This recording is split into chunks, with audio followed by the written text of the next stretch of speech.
smell that cheap lotion and bus sweat. Somebody let street trash wander into my lobby. Bradley Thornton grabbed the lemon water off the counter and threw it straight in her face. Then he seized her arm and dragged her toward the door, screaming, "Get this filth out of my hotel now!" Olivia Hammond didn't struggle. She looked up at him. I just wanted to ask about the hotel, that's all. He shoved her through the revolving door onto the sidewalk, brushed his hands like he'd touched something rotten. You look just like a dead rat. Filthy and stinking from the gutter. That's where you belong. She stood there, dripping. No one in that lobby knew who she was. Not yet, but they would. Every last one of them was going to pay. Let me take you back. 3 hours before the water, before the screaming, before Bradley Thornton grabbed a woman's arm and dragged her across his own lobby floor. Olivia Hammond woke at 6:15 on a Tuesday morning. The bedroom was quiet. Pale light crept through the curtains of a 3-bedroom row house in downtown Charleston. Not a penthouse, not a mansion. A simple brick townhouse she bought years ago because it reminded her of her grandmother's place in Savannah. She made her coffee black, drank it from a chipped ceramic mug that said, "World's Okayest Boss," a gift from her CFO, Raymond, who thought he was funny. She stood at the kitchen counter in a t-shirt and shorts, scrolling through her phone. Not stock prices, not revenue dashboards. Guest reviews. 1 star. The Belmont, Charleston. Staff was cold and unwelcoming, asked for help at the front desk, and was ignored for 10 minutes while they helped a white couple who arrived after us. Won't be returning. Olivia set the mug down. She read it again. The Belmont was her flagship, the crown jewel of Hammond Hospitality Group. 12 luxury properties across the East Coast, all built from nothing. Olivia started as a housekeeper at 16, scrubbing bathroom tiles for minimum wage in a Savannah motel. By 25, she managed her first hotel. By 30, she owned it. By 40, she owned 12. But she never lost the habit. Every month, she picked one property and showed up unannounced. No advance call, no corporate escort, no name badge. She dressed plain, the kind of clothes that made people decide who she was before she opened her mouth. That was the point. She wanted to see how her hotels treated the people nobody was trying to impress. Today she was visiting the Belmont. She hadn't been there in 8 months. A surgery. Loss of time. In her absence, a new general manager had been hired through a recruiting firm. His name was Bradley Thornton. She'd read his resume. 15 years in luxury hospitality. Glowing references. Impressive numbers. She'd never seen his face. She pulled on a linen dress, flat sandals, a small leather crossbody bag. No jewelry, no makeup. She looked in the hallway mirror and saw exactly what she intended. A woman no one would look twice at. She drove her own car, a gray Honda Civic that blended into traffic like a ghost. The Belmont sat in the heart of Charleston's historic district. White columns framed the entrance. Wrought iron balconies lined the 2nd and 3rd floors. The courtyard garden, Olivia's personal design, bloomed with jasmine and magnolia. The scent hit her before she reached the front steps. She pushed through the revolving door at 10:15 a.m. The lobby opened up like a cathedral.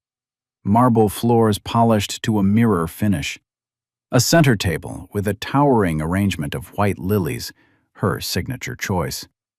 Crystal chandeliers hung from a ceiling painted the color of cream. Soft jazz floated from hidden speakers. The air smelled like money and magnolia. Olivia paused. She looked up at the chandelier she'd personally selected 3 years ago from a dealer in Savannah. She ran her fingertips along the marble counter she'd had custom cut from a quarry in Vermont. She breathed in the lilies. Then she noticed the changes. The staff photos behind the front desk had been rearranged. Every face was white. The multilingual welcome signs she'd installed, English, Spanish, French, Mandarin, were gone. The community art wall she'd created to showcase local black artists had been stripped bare and replaced with generic landscape prints. Coastal sunsets, sailboats. Nothing that said anything. Nothing that meant anything. Olivia's expression didn't change, but her eyes moved slowly across every detail. She was cataloging, filing, remembering. She walked toward the front desk. Across the lobby, near the service elevator, a woman in a housekeeper's uniform stopped mid-stroke. Doris Fenton, early 60s, gray streaks in her hair. She'd worked at the Belmont for 22 years, long before Olivia bought it. She'd watched Olivia transform this place from a rundown inn into something extraordinary. Doris recognized her instantly. Her mouth opened, then closed. She looked toward the front desk where Bradley Thornton stood, adjusting his cuffs. She looked back at Olivia. Her grip tightened on the mop handle. She didn't say a word. She took one step back into the service hallway. She pulled out her phone. Her hands were shaking. Something was about to happen.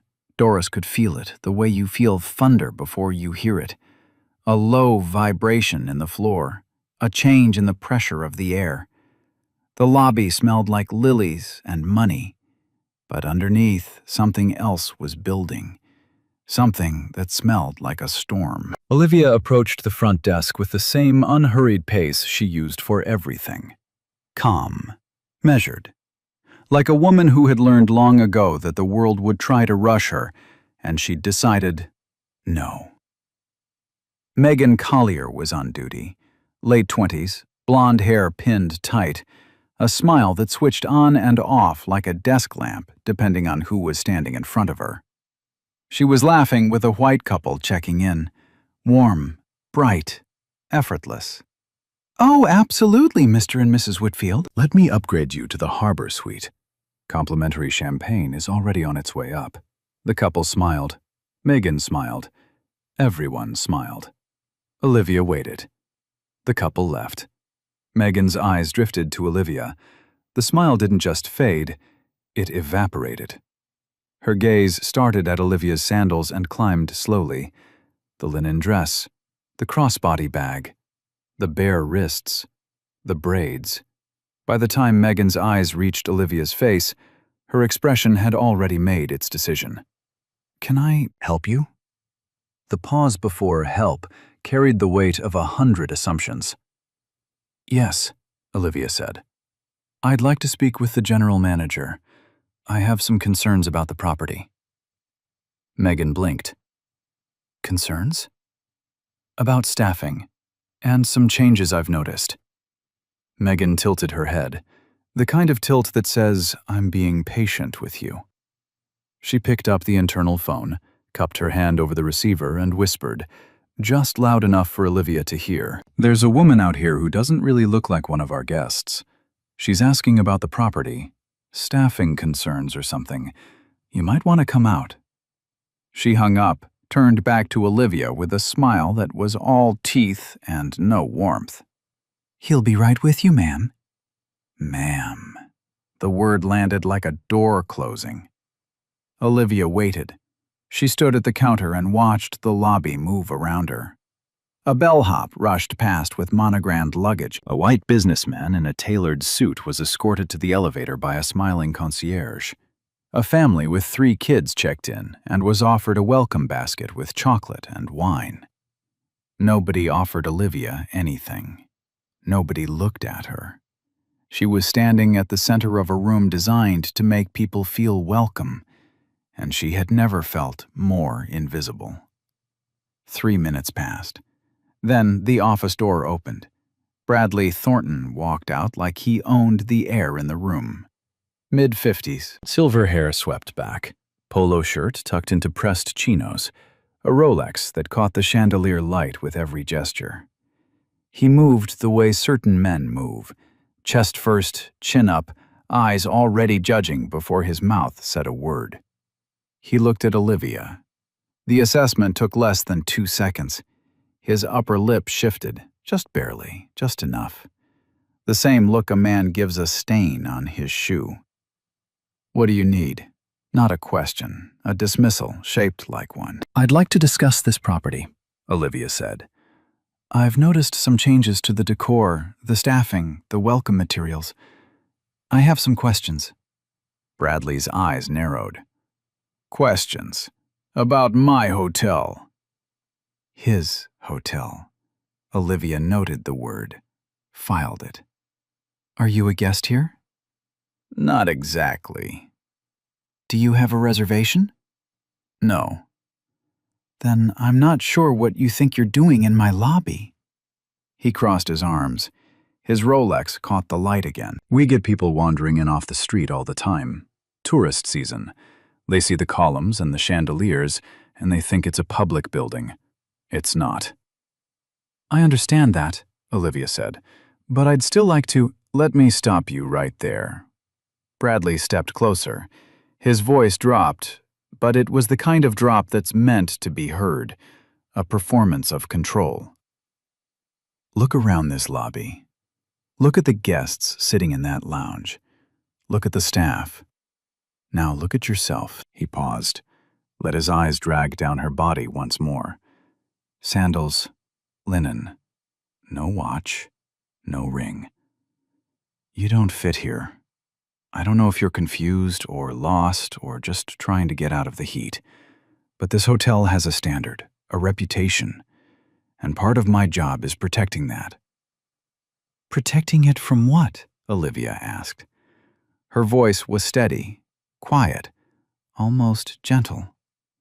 Bradley smiled, the kind of smile that carries no warmth at all. "From people who bring the standard down." The lobby was listening now. Conversations had thinned. A couple on the settee near the window had stopped talking. Megan stood behind the desk with her arms crossed, watching like a spectator at a show she'd seen before. Olivia didn't move. "I'd like to continue looking around. I have every right to be in this space." Something shifted behind Bradley's eyes. The amusement drained. What replaced it was colder, harder. "No," he said. "You don't." He turned to the front desk. "Megan, note this down. From now on, anyone who shows up looking like this doesn't come through the front door. Redirect them to the service entrance. Or call the police. I don't care which." Megan nodded. She was already writing. Olivia stood still. "I'm not leaving." Bradley's jaw tightened, and the muscles in his neck corded. He reached across the counter, fast, deliberate, and grabbed the glass of lemon water sitting beside Megan's keyboard. Full glass.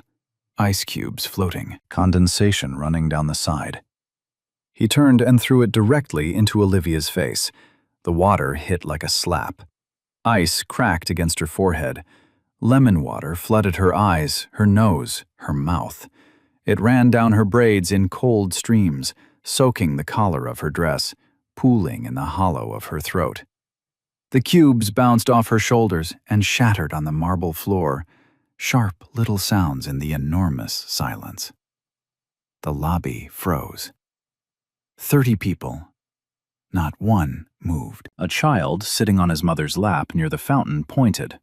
"Mama, why did he throw water on that lady?" The mother pulled his hand down and whispered, "Don't look." Olivia blinked. Water ran into her eyes. She wiped it with the back of her hand, one slow, steady motion.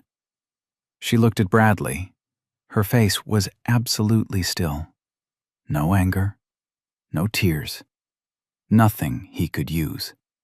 "I just wanted to ask about the hotel," she said. "That's all." Bradley grabbed her arm. His fingers dug into the soft flesh above her elbow. He yanked her forward and marched her toward the revolving door. Her sandals slipped on the wet marble. She stumbled once. He didn't slow down. "This is a luxury establishment," he shouted. His voice rang off the marble walls, the chandeliers, the 20-foot ceiling. "Not a shelter, not a bus station. Security!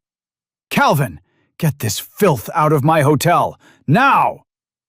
Calvin Moore came running from the security office.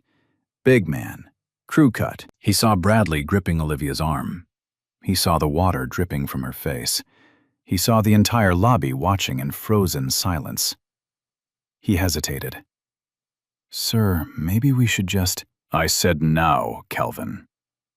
Calvin took Olivia's other arm, gentler than Bradley, but firm. They walked her to the revolving door.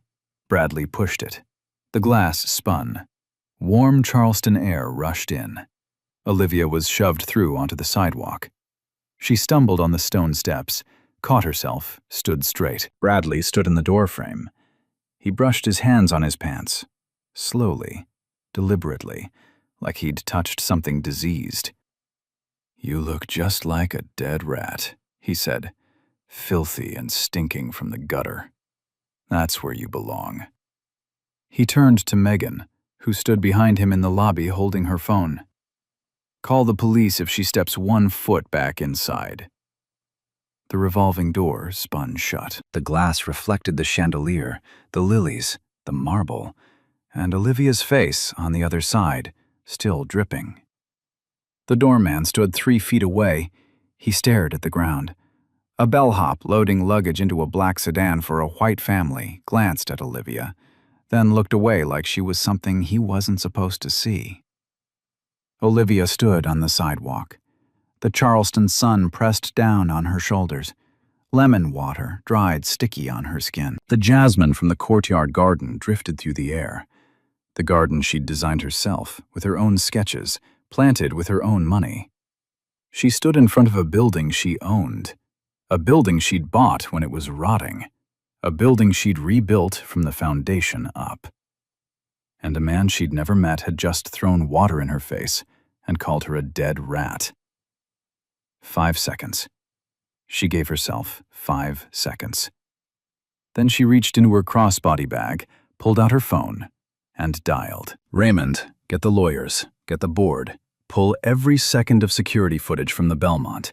Last 6 months. I want it all by tonight." A pause, then quieter. "And clear my schedule for Friday. I'm going back." Bradley Thornton walked back into his office like a man who'd just won a bar fight, chest out, shoulders loose. The grin on his face was the kind you wear when you believe the world works exactly the way it should, with you on top. He dropped into his leather chair and kicked his feet up on the desk. His office smelled like cologne and self-satisfaction. Through the glass wall, he could see the lobby returning to normal. Guests resuming conversations, staff straightening their postures. The wet patch on the marble floor already being mopped by a housekeeper who kept her eyes down. Megan appeared in his doorway. She was smiling. "That was handled perfectly, Mr. Thornton." Of course it was. He loosened his collar. "You give people like that an inch, they take the whole building. I've seen it 100 times. You have to be firm." Megan nodded. She lingered. She wanted to say more, something flattering, something that confirmed his version of events. The guests seemed relieved. They should be. That's what they pay for. A certain atmosphere. A certain standard. He waved his hand. "Close the door and send an email to the front desk team. I want a reminder about screening protocols. Anyone who doesn't match our guest profile doesn't get past the welcome mat." Megan left. The email went out at 11:42 a.m. Subject line: Lobby standards. Friendly reminder. The language was careful. No slurs, no direct references to race, but every employee who read it understood exactly what it meant. Trish Underwood read it at her concierge station. She read it twice. Her stomach turned. She closed her laptop and stared at the lobby floor where, 30 minutes ago, ice cubes had skidded across marble and a woman had been dragged out by her arm. Trish didn't say anything. She didn't know what to say. She didn't know who to say it to. She just sat there, her hands flat on the desk, feeling something crack open inside her chest that she couldn't push back down. Bradley's door was open again by noon. He was on the phone, laughing. Life had already moved on for him. It was Tuesday. The weekend forecast looked strong. A senator's wife was arriving Saturday. Everything was fine. Everything was not fine. 6 miles away, in a modest townhouse on the east side of Charleston, Olivia Hammond sat at her kitchen table, with her hair still damp and the faint smell of lemon on her skin. Her linen dress was in the washing machine. She wore a plain t-shirt and sweatpants now. A mug of cold coffee sat untouched beside her laptop. Raymond Ellis sat across from her. Late 40s, sharp jaw, reading glasses pushed up on his forehead. He'd driven over within the hour. He hadn't said much. He didn't need to. He'd known Olivia for 15 years. He knew what her silence meant. Her laptop was open to the Belmont's internal HR portal. Raymond had pulled the access codes from corporate. On the screen, 6 months of staffing records, termination files, performance reviews, expense reports, and guest complaint logs. They started reading. By midnight, they had the full picture. 11 employees of color had been terminated or pressured into resigning since Bradley Thornton took over. 11 in 6 months. A black sous chef reassigned from the signature restaurant to a basement prep kitchen without explanation. Terminated when she complained. A Hispanic valet told he didn't project the right image. Moved to laundry. Then let go. A black concierge given 3 written warnings in 2 weeks for offenses no one else was ever written up for. Forced out by the 3rd. 0 white employees terminated in the same period. 0. Guest complaints told the same story from the other side. A black couple from Atlanta described being stopped in the hallway and asked to show their room key. Twice in one evening. A Hispanic family wrote that their children were asked to leave the pool area by a staff member who didn't realize they were guests. Each complaint had been filed in the system and marked resolved. No follow-up, no investigation, no action. Then there were the expense reports. Bradley had billed $90,000 in personal expenses to the hotel over 6 months. Dinners at restaurants with no business justification.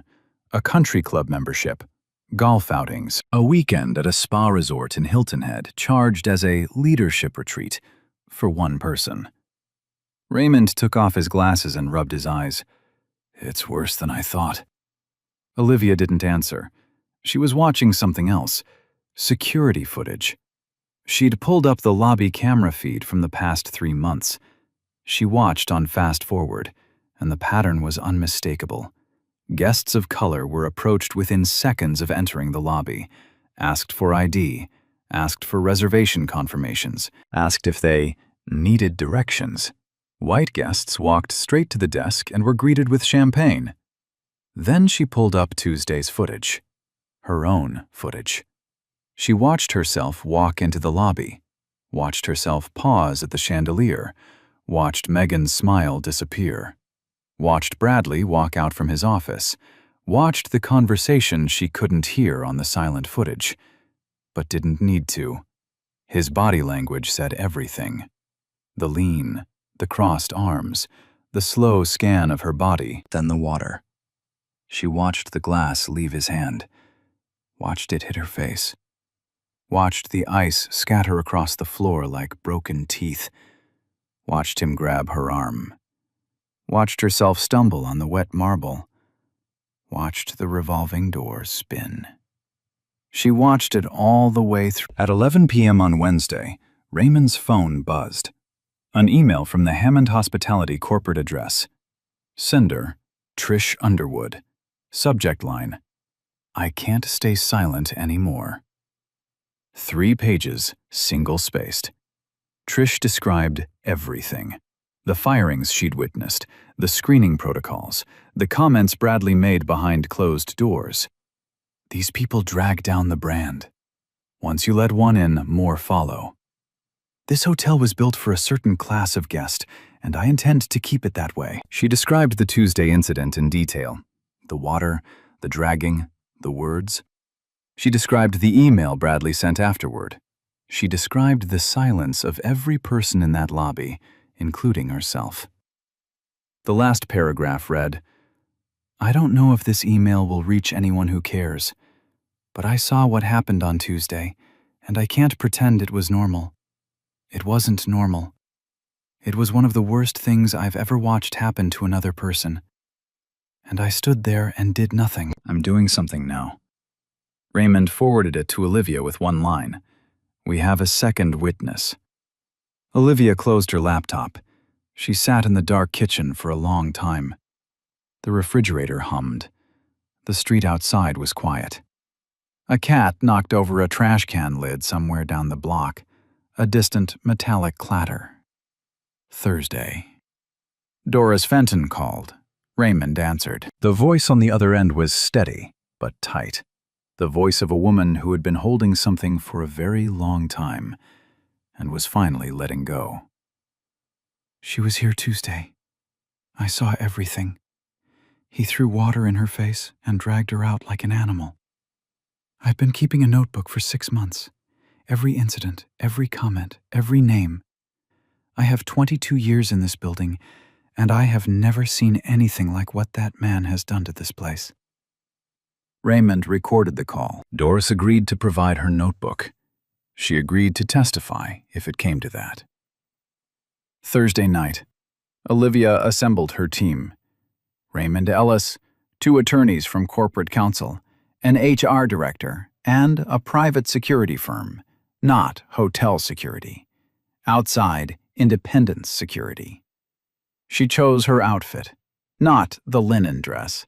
A tailored black suit with sharp shoulders, black heels, diamond earrings her grandmother had left her, small, elegant, and worth more than Bradley's Rolex. A leather portfolio containing the Belmont's original purchase agreement, her signature on the bottom line. She looked at herself in the bathroom mirror. The last time she stood in front of a mirror in this house, she'd been dripping with lemon water, hands shaking, jaw clenched. Not tonight. Tonight, her hands were steady. Her eyes were clear.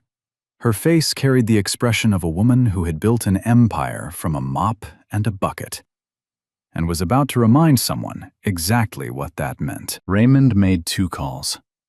The first to the Charleston Police Department's non-emergency line, requesting an officer available at the Belmont Friday morning in case of incident. The second to a contact at the Charleston Post and Courier. "Off the record," Raymond said, "for now. But you'll want a photographer at the Belmont around 9 a.m. Friday. Trust me."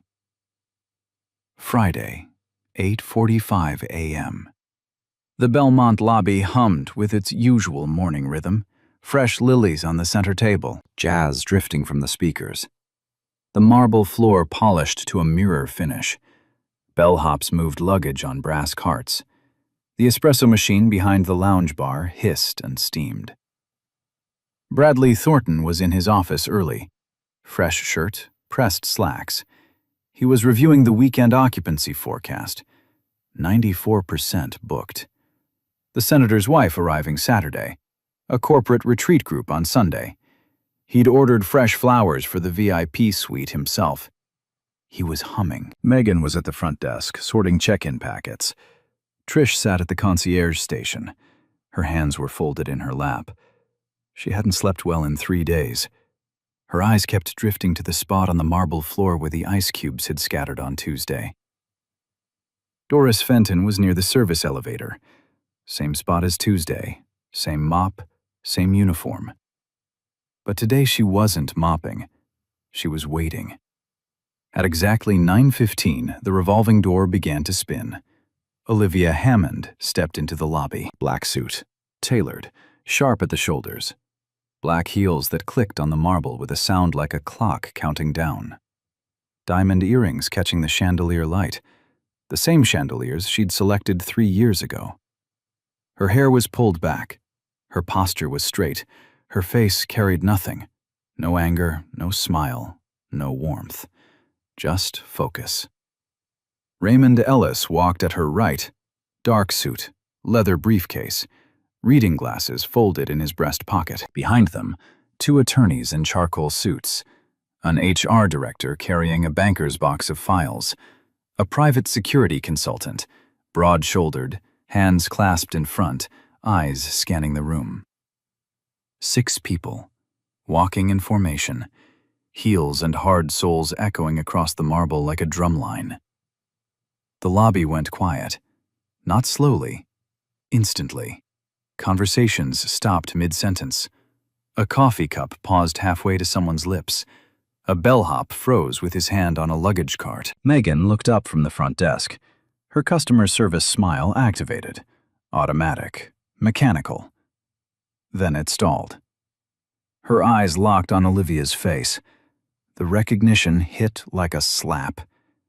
Same face, same woman. Everything else, completely different. Megan's smile collapsed. Her hand drifted to the phone on the desk, then pulled back.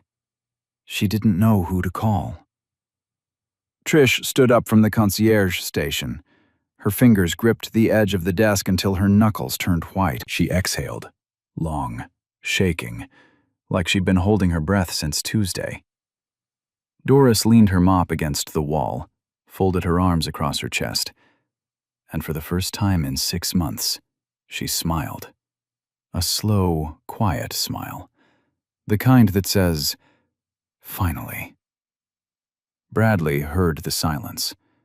Silence in a hotel lobby at 9:15 on a Friday morning is wrong, and he knew it. He looked up from his desk, through the glass wall of his office, and saw the group standing in the center of the lobby. He straightened his collar, smoothed his hair. He didn't recognize Olivia. Not yet. The suit, the heels, the entourage. This looked like money. This looked like a VIP. This looked like an opportunity. He walked out of his office with his biggest smile, the one he saved for people who mattered. "Good morning. Welcome to the Belmont." He extended his hand, firm grip ready, eye contact locked, full charm. "Bradley Thornton, General Manager. How can I help you today?" His hand hung in the air. Olivia looked at it. Then she looked at his face. She let 3 seconds pass. 3 long, silent, devastating seconds. "You don't recognize me," she said. It wasn't a question. Bradley's smile flickered. His hand wavered. "Should I? Tuesday. This lobby. You threw a glass of water in my face." Her voice was level, each word placed like a stone on a scale. "You grabbed my arm and dragged me to that door." "You told your staff I was filth. You called me a dead rat." The blood drained from Bradley's face in real time. It started at his forehead and moved down, like watching a tide pull away from shore. His extended hand dropped to his side. His mouth opened, closed, opened. "Wait, you... That was... My name is Olivia Hammond." Her voice carried across the marble floor, up to the chandelier, into every corner of the room. "I am the founder and sole owner of Hammond Hospitality Group. I own this hotel. I own this lobby. I own the chandelier above your head and the marble beneath your feet. I own every room, every floor, every door, including the one you shoved me through on Tuesday." She paused, let the silence do its work. "And you just tried to shake the same hand you used to drag me out." Bradley's face had gone from red to white to gray. His lips moved, but nothing came out. Behind him, Megan gripped the edge of the front desk like the floor was tilting beneath her. 2 guests near the lounge stood up from their chairs. A bellhop set down a suitcase and didn't pick it up. Doris hadn't moved. She stood by the service elevator with her arms folded, watching with the calm, steady gaze of a woman who had waited 22 years for this exact moment. The lobby was silent. 40 people.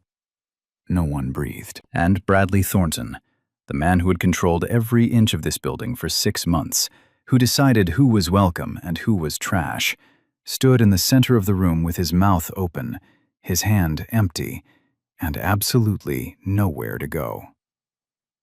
Olivia didn't raise her voice. She didn't need to. She turned from Bradley and faced the room. Every employee on the floor was standing. Every guest in the lounge had stopped mid-conversation. A woman near the elevator held her child's hand and didn't move. The jazz had stopped. Someone behind the bar had turned it off without being asked. Raymond stepped forward. He set his briefcase on the marble counter and opened it with 2 clean clicks. "My name is Raymond Ellis. I am the Chief Financial Officer of Hammond Hospitality Group." His voice was calm, precise, and loud enough to reach every corner of the lobby. "Over the past 72 hours, Ms. Hammond and our legal team have conducted a full investigation into the management practices at this property." He pulled a folder from the briefcase, then another, then a third. The findings include the following: systematic racial discrimination in hiring and termination. 11 employees of color terminated in 6 months. 0 white employees. Fraudulent expense reporting totaling over $90,000 in personal charges billed to the hotel. Unauthorized removal of company diversity initiatives and branding. Suppression of guest complaints related to discriminatory treatment. And the physical assault and unlawful removal of the property's owner from her own premises. He closed the briefcase. The clicks echoed. Olivia nodded to her HR director, a woman in a navy suit who stepped forward carrying a banker's box and a stack of documents. "Bradley Thornton." The HR director's voice was flat, professional, final. "Your employment with Hammond Hospitality Group is terminated effective immediately. Grounds: assault, racial discrimination, fraud, unauthorized policy changes, and gross misconduct. Please surrender your badge and office key." Bradley's mouth opened. "Now wait, hold on. You can't just—" "It's done," Olivia said. 2 words, quiet as a closing door. The private security consultant stepped forward. Not grabbing, not threatening, just present, just close enough. He extended one hand, palm up, waiting for the badge. Bradley's fingers went to the lanyard around his neck. They fumbled, shook. He pulled the badge over his head and held it out. The consultant took it. This is insane," Bradley's voice cracked. His eyes darted around the lobby, searching for someone, anyone who might take his side. "She set me up. This whole thing is a setup. I didn't know who she was. How was I supposed to—" "That," Olivia said, "is exactly the problem." She let the words sit. 3 seconds of silence. Then she continued. "You didn't throw water in my face because of who I am. You threw it because of what I looked like. You didn't need to know my name to treat me like a human being. And you chose not to." Bradley's jaw worked. No sound came out. The HR director turned to the front desk. "Megan Collier, your employment is also terminated, effective immediately." Grounds: complicity in discriminatory guest profiling, participation in the unlawful removal of Ms. Hammond, and failure to report workplace misconduct. Megan didn't argue. She didn't speak at all. Her face was white. Her hands shook as she unpinned her name badge and set it on the counter. She picked up her bag from behind the desk, slung it over her shoulder, and walked toward the revolving door. Tears ran down her cheeks, but she made no sound. "Calvin Moore," Raymond's voice now. "You are suspended, effective today, pending a full investigation into your role in Tuesday's incident. Your cooperation during the investigation will be a factor in the outcome." Calvin stood near the security office door. He nodded once. His face was tight. He looked at Olivia, a long look, heavy with something that might have been shame. And then he looked at the floor. The security consultant gestured toward the front door. Bradley didn't move at first. He stood in the center of the lobby, the same spot where he'd thrown water in a woman's face 3 days ago, and looked around the room one last time. Nobody met his eyes. The guests stared. Staff looked at the floor. The bellhop, who'd been frozen by the luggage cart, turned away. Bradley walked toward the revolving door. His footsteps echoed across the marble, slower than usual, heavier. The door spun. Warm air rushed in. Sunlight hit his face. He stepped onto the sidewalk, the same sidewalk where Olivia had stood dripping 3 days ago. The revolving door spun shut behind him. Through the glass, the lobby chandelier glittered. The lilies stood tall on the center table. Bradley stood there for a long moment. Then he walked to his car. He sat in the driver's seat with the engine off and his hands on the wheel. He stared at the building, the white columns, the wrought iron balconies, the jasmine garden. Then he drove away, slowly, like a man who understood for the first time that the road ahead had nothing waiting for him. Back inside, Doris Fenton crossed the lobby. She walked straight to Olivia. She didn't speak. She took Olivia's hand in both of hers, rough hands, working hands, 22 years of hands, and held it. Her eyes were wet. Her chin trembled. Olivia squeezed back. One squeeze, firm and warm. That was enough. That said everything. The story didn't end when Bradley's car pulled out of the parking lot. That was just the door closing on one chapter. The next one hit harder. Monday morning, Olivia walked into the Charleston Police Department with Raymond Ellis and her 2 attorneys. She carried a leather portfolio thick enough to stop a bullet. Inside, time-stamped security footage on a flash drive, Doris's notebook, photocopied and notarized. Trish's 3-page statement, the screening email, 6 months of termination records, and the fraudulent expense reports. Detective Laura Bennett opened the portfolio at her desk. She read the first 3 pages. Then she looked up at Olivia. "How long has this been going on?" "6 months under him," Olivia said. 3 days for me personally." Bennett assigned 2 investigators by that afternoon. The charges came within the week.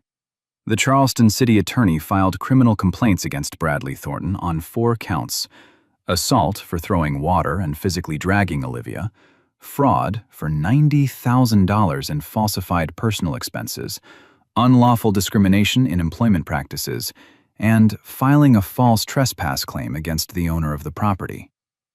Bradley was arrested at his apartment on a Wednesday morning. He came to the door in a wrinkled t-shirt and boxers. His hair was uncombed. His face was puffy. The neighbors watched from their balconies as 2 officers escorted him to the cruiser. He didn't resist. He stared at the pavement the whole way, the same pavement he used to drive over in his leased BMW on the way to a job he no longer had. The same week, the Equal Employment Opportunity Commission opened a parallel investigation into the Belmont's employment practices. Federal investigators arrived Thursday, 2 women in dark suits carrying document requests. They spent 3 days in the building. They interviewed 19 employees. They reviewed every termination file, every complaint log, every internal memo from the past 6 months. The Charleston Post and Courier published the story the following Monday. Front page, above the fold. Headline: Hotel owner assaulted and thrown out of her own property. CEO says discrimination was systematic. The article included security footage stills. Bradley throwing the lemon water, his hand gripping Olivia's arm, the revolving door. Direct quotes from Doris and Trish, data on the 11 terminations, and 1 line from Olivia that became the most shared sentence on the internet that week. "He didn't need to know my name to treat me with dignity. He chose not to." The story went national within 48 hours. Every major outlet picked it up. Social media detonated the security footage. 12 seconds of Bradley hurling water into Olivia's face, then dragging her across the marble while screaming, "Take out the trash!" was viewed 6 million times in 3 days. The comments sections became a flood. Thousands of people sharing their own stories, their own Bradleys, their own lobbies, their own revolving doors. 3 of the 11 employees terminated under Bradley's management contacted Raymond after seeing the news. Diane Crawford, Black, former sous chef, described being moved from the Belmont's signature restaurant to a windowless prep kitchen in the basement. No explanation, no warning. When she asked why, Bradley told her she wasn't front-of-house material. When she filed a complaint, she was terminated the next morning. Her exit paperwork cited performance issues. She'd never received a single negative review in 4 years. Carlos Rivera, Hispanic, former valet, was told on his second week that he didn't project the right image for greeting guests. He was reassigned to the laundry room. 3 weeks later, he was let go. His severance was $800 and a vague NDA that his lawyer later said wouldn't hold up in court. A third former employee, a Black front desk clerk named Angela Sims, described being scheduled exclusively for overnight shifts after Bradley took over. When she requested daytime hours, she was told the day team was already full. She quit after 2 months. She didn't file a complaint. She didn't think anyone would listen. Their testimonies were added to the legal file. The file was now 4 inches thick. The trial began 6 weeks later. Charleston County Court. Judge Helen Prescott presiding. The gallery was packed. Journalists, community activists, former employees, hospitality industry observers. 2 sketch artists sat in the front row. The prosecution opened with the security footage. The courtroom screen lit up with the lobby of the Belmont, the marble, the chandeliers, the lilies. Then Bradley appeared. Then the water.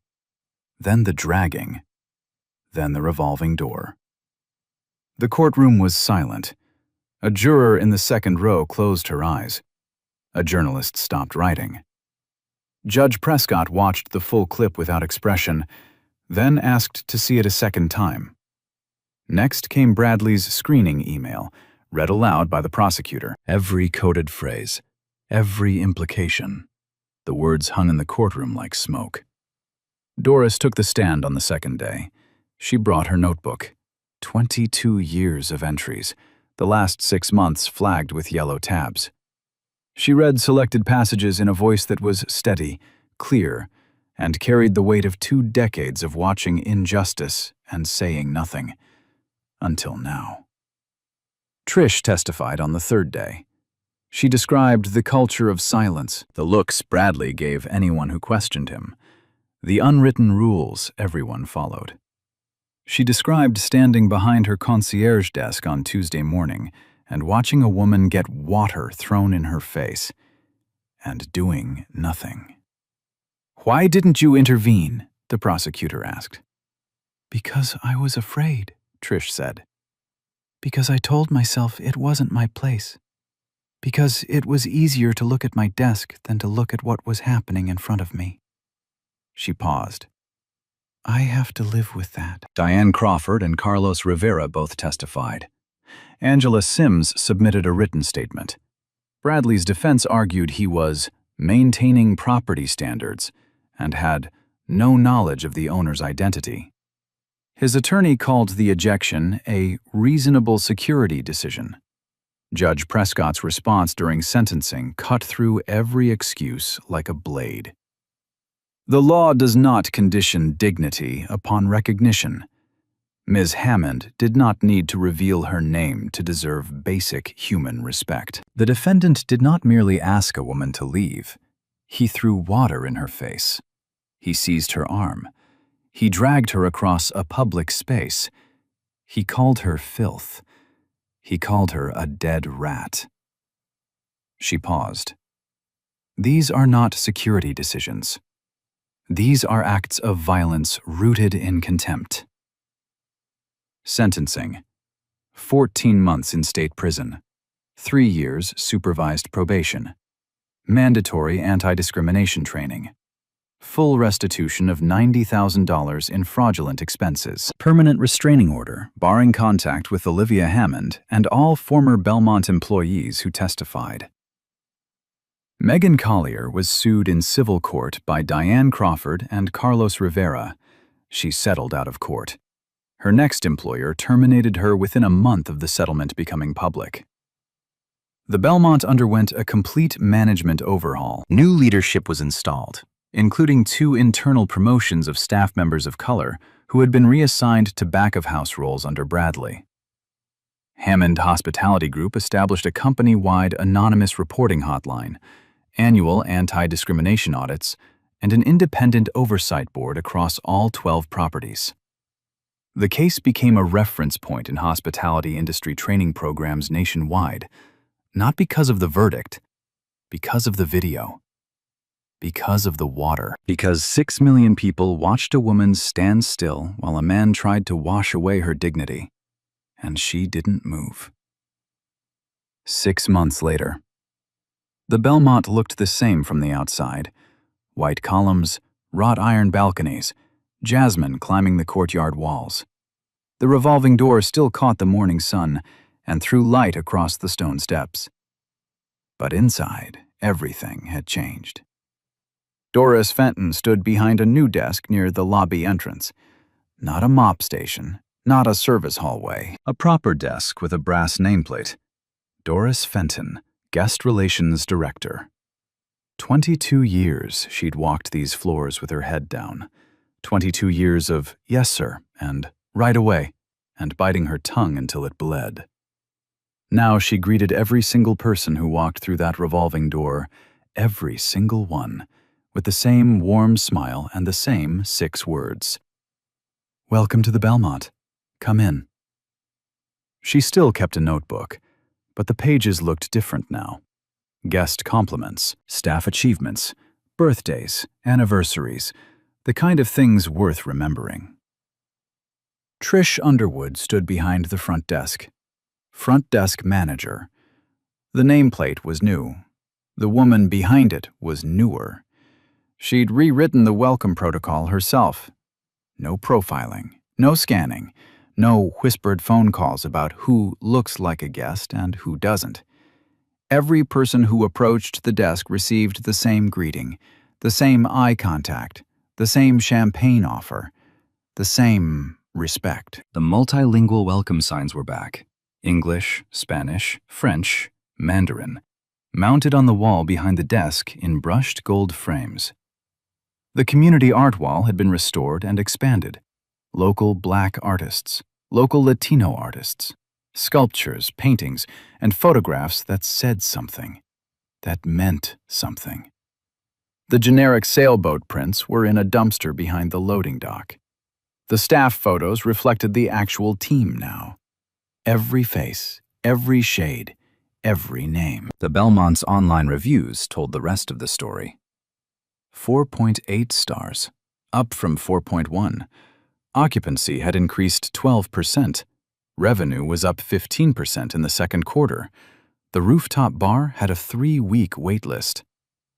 It turned out that treating people with dignity wasn't just the right thing to do. It was good business. The kind of good business that showed up on a balance sheet in numbers. Bradley Thornton never could have delivered, because he was too busy deciding who deserved to walk through the front door.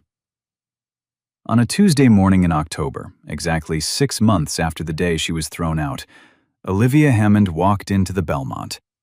Linen dress, flat sandals, small leather crossbody bag, no entourage, no suit, no lawyers, just her. The revolving door spun. Warm air followed her in. The lobby smelled like lilies and fresh coffee.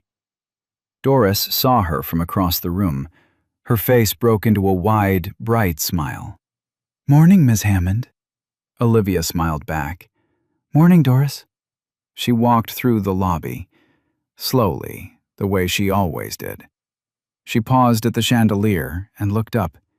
She touched the marble counter with her fingertips. She breathed in the lilies. Everything was the same, and everything was different. She sat in the lounge, ordered a coffee, black in a white ceramic cup, opened her laptop, read guest reviews, watched the lobby breathe. At 10:30, a young black family walked through the revolving door. Mother, father, 2 small children, suitcases and a stroller. The little girl clutched a stuffed bear to her chest with both arms. Trish stepped out from behind the front desk. She smiled. A real smile, the kind that reaches the eyes. "Welcome to the Belmont. We have your suite ready, and we've sent up some chocolate and champagne. The chocolate is for the kids. The champagne is for you. You've earned it." The mother laughed. The father shook Trish's hand. The little girl waved the stuffed bear at Doris, who waved back. Olivia watched from the lounge. Her coffee warmed her hands.